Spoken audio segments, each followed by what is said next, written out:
ma'am. Thank you very much. This is the first e-felicitation I received. Actually, I saw also. Only the IIT convocations I was watching. But thank you very much. That shows you are already marched into excellence. I mean, it's not a breakthrough anymore. I think it's very, very nice to see that. So again, thank you. Thank you for giving me this opportunity. Shri T.C. Jain, Shri Babu Abraham, Shri Sundarajan, our very loyal customer, and I'm sure there are many more in the audience. And my warmest regards to the members of the elite fraternity of the Institute of Chartered Accountants of India. I have always been a part of, as I say, of the audit process, both in SBI and in Indian Bank. My initial reaction to auditors, whether it was from SBI as a branch manager in SBI, one of the rural or semi-urban branches, as a very young officer heading a branch, it was always a trepidation that why are these chaps coming and what will they see and what will they write and what will our bosses think? So all kinds of apprehensions. But the more and more we had interaction with them, it became very clear that both of us are actually on the same side. And it ignited my interest in audit. Then I later on in my career, I also worked in the inspection and audit department of SBI. And we used to look at audit reports of not only the large Indian branches, but also foreign branches. And that gave an insight into the regulatory practices in banking sphere across the globe. That one thing led to another, and I was posted in Los Angeles branch of SBI, where again we had this interaction with regulators. That was for 4.5 years. I learned a lot during that process. Back in India, I was in the large corporate or mid corporate and mostly in the lending side.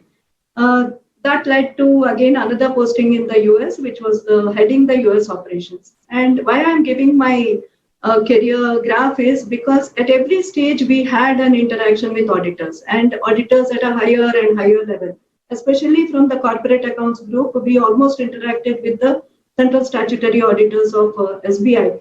And there was a lot of fireworks, there was a lot of sparks flying. But it was a great learning because every account that we had some negotiations on, we also learned a lot in the process. In the US, I again saw the difference between the way RBI handles audits and how FRB or FDIC or whichever New York State or whichever regulator, the way they handle the audits and the way we look at things. That said, I think I should start at the beginning. I'm always a great admirer of the Chartered Accountant community of India. Some of the best brains that have shaped the country are from this community. Today, we have luminaries in all spheres, whether it's banking, politics, big investors, even in the IT sector, who are all members of this institute. These stalwarts are playing a key role in shaping the economy and society. The Honorable Prime Minister spelled out his expectations from the CA community, saying, like the lawyers did during the freedom struggle, I urge the CAs to take the lead in the journey towards India's economic growth. Since the inception of ICAI way back in 1949, the Institute has always made steady progress. The Chartered Accountants have made significant contributions in drafting several acts, regulations.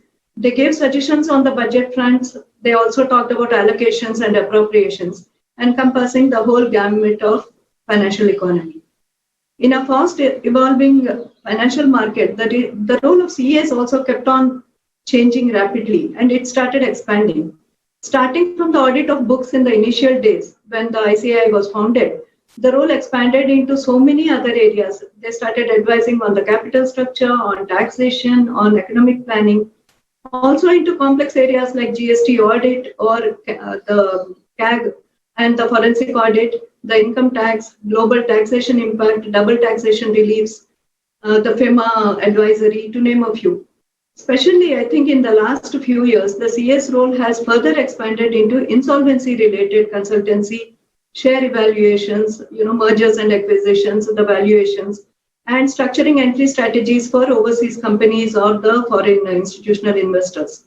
The share evaluation and the financial modeling, risk assessment and management, I think I can go on reeling out these things. I don't think there's any, any area of economy and banking which the chartered accountants are not involved today. So with all this big role that they are playing in all the sectors, I think the banker and the auditor have an equal role to play. We are mutually dependent. We are partners in the growth of the economy. I have frequent interactions with our statutory central auditors and the various audit firms across the country that carry out our bank audit. I find that apart from validating the books of accounts, the auditors really add value through their suggestions on plugging the weak links, updating us on latest developments in finance and regulatory fields, etc. Like Shri Babu Abraham was saying, it is not just the accounting of the branch. I think at the lower level also, auditors are playing a great role in actually helping our officers upskill themselves or understand why things have to be done in a certain way. Given the need for such training and such upskilling at our branches, I think this is a very valuable input from the auditors that is coming into banks. Their analytical thinking, the knowledge of best practices, they audit a lot of banks and other organizations. So the critical understanding that they get of the whole bank, they are also of immense help in making our own SWOT analysis. I have very free, as I mentioned, our audit committee is headed by a chartered accountant again as per regulations, and the kind of value addition that happens because of his qualification and because of what you mentioned, the continuing professional evaluation, CPE, I think this is a very valuable input. No other, I think, at least in banking, we have some exams, but it is not mandatory. So, somewhere down the line that obsolescence can set in. But here there is a continuous updation. And so we find a lot of value from the ACB members and also the auditors who discuss and make presentations to the audit committee and the board very regularly every quarter and also in between if required. These give our auditors a very unbiased view of the bank. The management may say anything about our performance, but only when the auditor validates it do the directors really get the comfort. The Reserve Bank of India on its part has been raising its expectations from the auditors. Now even RBI officials have frequent meetings with our auditors to assure themselves of the state of affairs at the bank. In fact, the auditors, I think, have a very tough role to play. They are almost, working hand in hand with the bank in auditing our quarterly financials. They know how the bank is progressing on various issues. They know what the bank is doing. On the other hand, they also have to give that comfort to the RBI that all the accounting norms and auditing principles are being followed. RBI follows a rule-based approach for supervision. As far as I can see, there are certain rules, and on the basis of which the auditors carry out the audit of the bank's accounts. Mainly, this relates to the borrower accounts, the asset classification, etc. That is the categorization of NPS. However, sometimes the RBI takes a macro industry level view, and even if the account is well performing in a particular bank, they may say no because it is not. There are issues with other banks. It is still an NPA. So this is where there is a certain discrepancy. This leads to the RBI coming out with divergence figures in the balance sheet of banks. It's not that the auditors have not seen these areas, but the auditors go by the rule-based approach. And RBI is also evolving its supervision and its regulation. So again, this is an evolving system. So we can understand that the demands from the auditors and from the bankers is really upping day by day.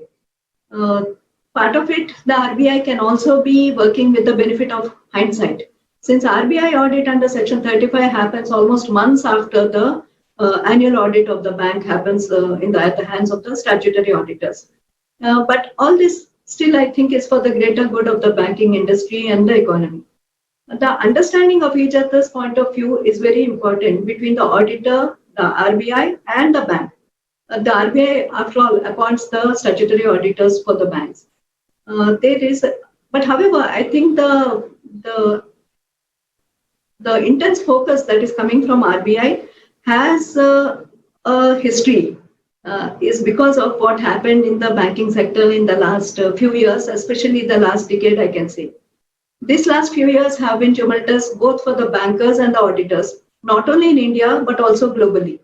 High-profile bankruptcies like Ireland FS Satyam in India and Carillon in the UK, Wirecard very recently in Germany, all these have brought increased focus on the audit discipline.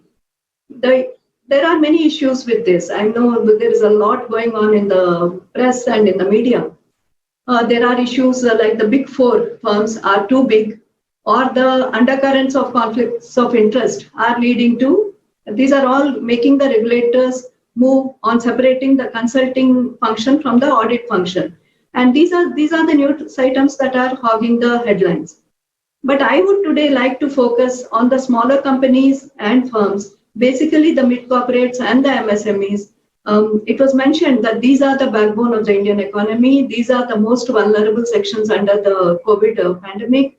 And so we need to really support them. And for supporting them, it is not only the bankers. We have been giving emergency loans. We have been following all the government initiatives to help them. But it's also to come from the other participants in the ecosystem.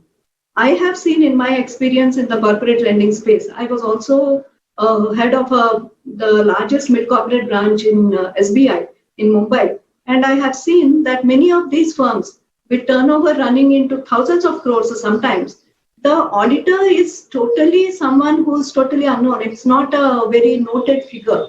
And the payment to the, I used to look at what is the payment they make to the auditor in their financials. It would be 3 lakhs, 5 lakhs, very small paltry amount. I don't think any auditor who would do a very intense check of the company would be satisfied with that kind of a payment. So there is something, either it is name lending or it is the, just the rubber stamp that is being put, whatever. I think this is one thing that, we woke up and we are now looking at who is the auditor of the firm before we give a loan to the firm. I think that is the importance that auditors have. And when things go wrong and the bank tries to contact the auditor, it was very difficult to locate the auditor. In 2 or 3 instances, I sent my officers to find the auditor so that we can call him and ask him what is going on. But it was equally difficult to locate the auditor as it was difficult to locate the borrower. So there are issues. There were at least issues. This was about 10 years back, not now. So I can only relate from my experience there. Also, stock audits and all, auditors do stock audits. And I used to always call the stock auditor and discuss with him one-to-one. Because there are so many things that they will not put in the audit report, but when you meet them, they do give impression about the working of the company. That I found very, very important. The other problem I see in the MSME or the mid-corporate segment is the companies or the firms are so obsessed with the tax, and tax management seems to be taking precedence over the growth of the company or scaling up of the company. And I'm sure they are urging auditors to keep the tax incidence low. And for that reason, the turnover is low. This ultimately hampers the scaling up. I think now with GST and other initiatives, hopefully such misplaced notions are done away with. As you all know, banks play a vital role as trustees of public funds, and we leverage these funds for responsible credit creation. Banks also have access to funds from RBI to direct lending to needy sectors of the economy. As bankers, when we finance companies, we depend a lot on the auditor's statements and their remarks in the financial statements. We also entrust, when there is a project to be lent to, we entrust the techno-economic viability study to get expert advice. The technical part of it is done by empaneled technical advisors, but the viability generally is also done by an auditor because the financial statements and the projections have to be vetted. And once we give the loan, we entrust the monitoring of the end use of funds again to concurrent auditors. And there is now an agency for specialized monitoring that is being set up for every loan that is beyond 250 crores. With all these auditors, why I'm saying this is auditors are, we depend on the auditor's opinion at every stage of the lending and monitoring the loan. But however, when things go wrong, we again call the auditor to carry out a forensic audit and tell us what went wrong and how diversion of funds, if any, has happened. A CA's signature goes with a lot of respect, and at the same time, it's a huge responsibility. Apart from the institute prescribed norms, I suggest that auditors look at the general governance standards in the company. Since you are interacting with the company and their people at various levels, you would definitely be able to get a view on the governance standards and the practices in that company. And that would just definitely give early warning signals to the auditor and through the auditor to the banker. That same request we make of the rating agencies, of the valuation firms, a host of players in the ecosystem that we work with and depend on to take informed decisions. If the information is either half-baked or conceals more than it reveals, then ultimately the banker is left holding the baby. There has been a lot of criticism of banks and bankers for the NPA situation in the last decade. I don't say all of it is undeserved, some of it is, but everywhere there were also outside agencies involved for handling parts of due diligence. So that has to be acknowledged. Now from the Indian bank experience, it was mentioned that yes, amalgamation happened, and amalgamation happened under the most, I think, stressful circumstances. In my entire career of SBI and these last 2 years in Indian Bank, I have never faced I faced many challenging situations, but this takes the cake. In terms of, giving the amalgamation announcement, the government also did not know, obviously, when they made the announcement last August end and said by 1st April 2020, Allahabad Bank, which we knew nothing of, actually, it is in the north and the east, and Indian Bank is in south and west. That will amalgamate with, it has to amalgamate with Indian Bank with effect from 1st April 2020, and you better start going. So we did that. We immediately, started strategizing, and my assessment was that it would be the most challenging items would be HR, because the culture was totally different between the two banks, and IT. IT, of course, because it is the same platform, but still there were issues with the customization at both levels. Of course, financials was I thought the easier part would be the financials, because everything is well structured. There are audits that side, there are audits this side. And what transpired was that the audit of the financial statements, the financial due diligence, the fixing of the share swap ratio, all this was a first time learning for me also. And I really have to thank all our auditors and the auditors involved in this entire process, both from Allahabad Bank side and Indian Bank side, that they also took it as a challenge. And there were any number of meetings on the VCs and steering committees, everything. First we tried to do physically as much as possible, but come the lockdown in March, we had to jettison all those plans and take a pause and then start reworking. And meanwhile, COVID had COVID lockdown and all were announced. We didn't know really, how to go about that. Was end March, and we were to come out with the first balance sheet on 1st April, the combined balance sheet, the opening balance sheet. But it is to the credit of the bank staff and the auditors that the merger was very smooth and frictionless for the customers, for the employees, and I should say all the stakeholders. While the rest of the amalgamation story is equally interesting, but I will, for the present audience, I will briefly touch upon the key role the various auditors played in the process. As I mentioned, it was just 7 months that were given to for the amalgamation. The principal challenge was how to effectively integrate across multiple channels and with the tight timeline. And the people who were to do this amalgamation were also running the bank. And it was business as usual, because this was a declared essential service, and all the branches, all the ATMs, everything had to be kept running. And in fact, there was more pressure because there was a direct benefit transfer declared by the government. There was a guaranteed emergency credit line for MSMEs, which we had to disburse through the branches. And the branch staff themselves were totally scared, because you don't know when anyone will get impacted. That was the early time of COVID. It was really, I should say, a perfect storm. But somehow we waded through it, and we could manage the things. I think it was because of pre-planning. Our auditors, with their competencies, really held our hand through this entire journey. because the rest of it can happen today or tomorrow, but audit and the balance sheet has to happen on a certain date and within a certain timeline, and with the accuracy that RBI or the institute or the banks demand. And this was something that we realized the immensity of that project when we saw the financial due diligence and the swap ratio, all this working out. There was also the need that the first day balance sheet should be, the general ledger has to be harmonized, the various accounts have to be brought together. And there were a lot of VCs between Indian bank auditors and Allahabad bank auditors to get the harmonization in place. The financial due diligence, the valuation, the swap ratio, all this was handled through first the financial due diligence through KPMG. They did the current state assessment of the business processes. Then there was the exact information on the reporting systems, the structures, etc. of the amalgamating bank. The accounting due diligence effectively addressed the key issues of earnings quality, asset quality, potential for unrecorded or understated liabilities, financial statement project evaluation, cash flows, concerns, and fraud due diligence.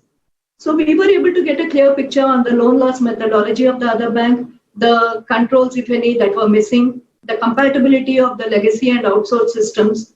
So a risk-based approach during pre-amalgamation focused on identifying risks helped us make out a particular roadmap for the whole process to play out.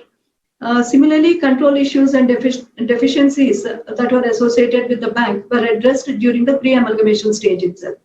That helped us bring a lot of harmonization even before the D-Day. So the next challenge before this was the estimating the value of both the banks. This is not like a merger and M&A of a regular private sector. That has its own challenges, but this has its own challenges, since what was given was that no employee can be terminated. We have to take the entire thing. We have to give the best of the perks and salaries to both. We have to, so it is the better of the two in many cases. And also you have to, not disturb the people too much. That was more from our side. We didn't want to disturb and disrupt branches during COVID period. So most of the transfers were very limited during this year. So with all this, it was almost like swimming with your hands tied at your back. Despite all that, I think thanks again to the auditors, to the various firms that were involved.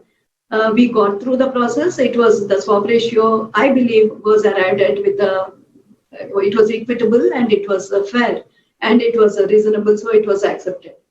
The presence of an audit firm gave a lot of authenticity to the whole process of amalgamation. I can see it again and again from the board remarks. When they interact with statutory auditors, they get so much comfort. The day one of the amalgamation was a huge success. And because we were able to generate the combined entity balance sheet on the first day without any hassles, and all regulatory reporting was adhered to. Then we had the quarterly audits immediately after that, June and then September. And there was no way auditors could do the audits like they used to do earlier, go to all those branches and physically examine the vouchers or the books. So we arranged offline audits through so many branches, giving them access to the audit module. But I should again say that the auditors were in step with us. They understood our requirements and the way they also guided us on how to provide information, because the first, especially June, was very difficult.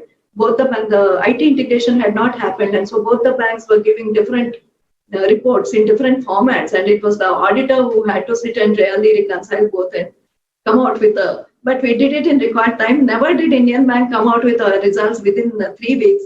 It's both June and September we could do that. And that is something I think digital and our auditors are really to be complimented for that. Despite the time lag involved in a remote audit, I think the time that we could save because of lack of travel and all that, I think this is the future of audit. Offsite audit, centralized audit, that would help the banks also, instead of, that would standardize the systems also.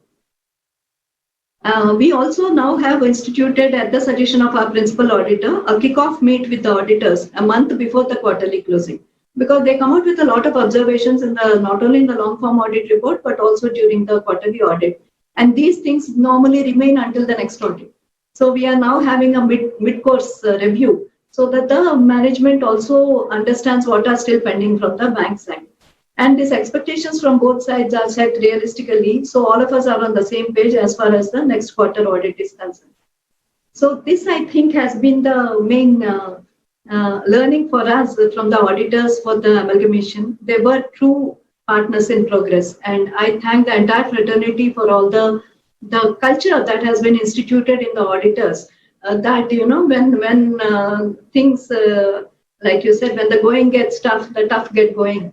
So that you mentioned about Mr. Jain, but I'm sure it is true of the entire community and also of the bankers. I mean, that has been proved. I think I'll just go back to nostalgia. I fondly recollect the discussions I, as a first-time branch manager, used to have with the branch auditors in understanding the complex jargon. And even today, I'm in touch with some of the auditors who were auditing my branches at that time. And the kind of, I can ask them anything, they will clarify. And there is so much trust and respect for each other, which I think is invaluable. I extend my sincere thanks to SIRC of ICAI for conferring this honor of sharing my thoughts.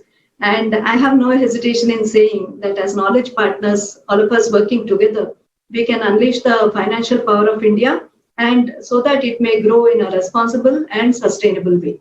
Thank you very much.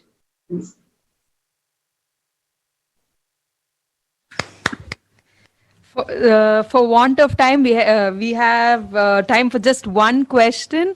CA Babu Abraham, sir, could I request you to come forward with one question for our speaker, please? Madam, what is, according to you, what is the future of the banking industry in the country? Is it in the safe hands? I think the auditors should say that. Whether it's in safe hands, but more so, I think the industry, you mentioned FSR of the RBI, July FSR report. I think that was before the, COVID actually was managed well in India. That was too, I should say, too pessimistic, because moratorium or even the restructuring did not pan out to the extent, did not pan out as bad as the report expected. Things have been looking up, and then even MSMEs or retail. Now today there is a restructuring announced by RBI. I don't see so many MSMEs or retail coming for restructuring, and the demand collection figures have improved across the banks, not just Indian Bank. You mentioned the asset quality is good, and I think it's good even taking notional NPAs into account. So it's not like, and at least for once you can't blame the banks for any NPA this time. So it's COVID, it is more about COVID. And banks have been able to raise capital. We ourselves raised capital. Stress tests are being done. And I don't see that kind of a pessimism. I think there is a silver lining. Economy is picking up. The government and RBI both are taking all necessary steps. And come 2021 and 22, I'm sure things will look up. Yes, there will be stress in Q3 and Q4. But banks are in a much better position thanks to the regulatory and government recapitalization also, and amalgamation also. Now, so many weak banks have disappeared. Today Indian Bank won't have to look to the government for capital. So I think that itself is a proven point about the rationale. So I think we are on yes, banks are in safe hands. I don't want to say anything otherwise, but it is in safe hands, and with good auditors, it will be even safer.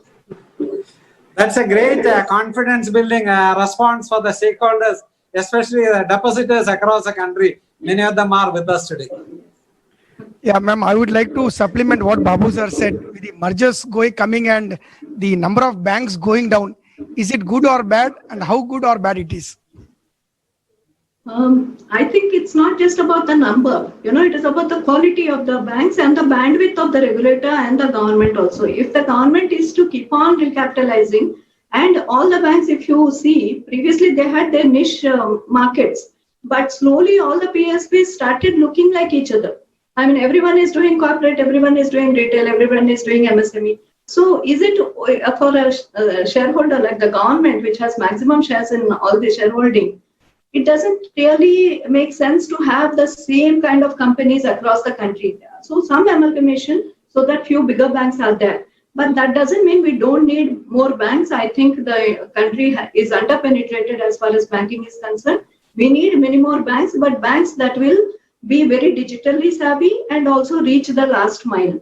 There is enough growth in India for any number of banks to be accommodated, but they should be healthy and they should be of good quality.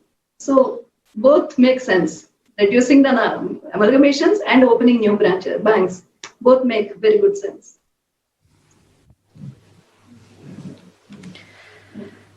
Thank you, ma'am. Thank you so much for taking time, especially on a Sunday, to enlighten us and share your views with us. Thank you for bringing out the multifaceted nature of our chartered accountancy profession. We are sure chartered accountants will continue to strive and play an impactful role in banking and have a meaningful and better working relationship with the banking professionals as well. Thank you for being with us on this Sunday afternoon, ma'am. We wish you a good evening.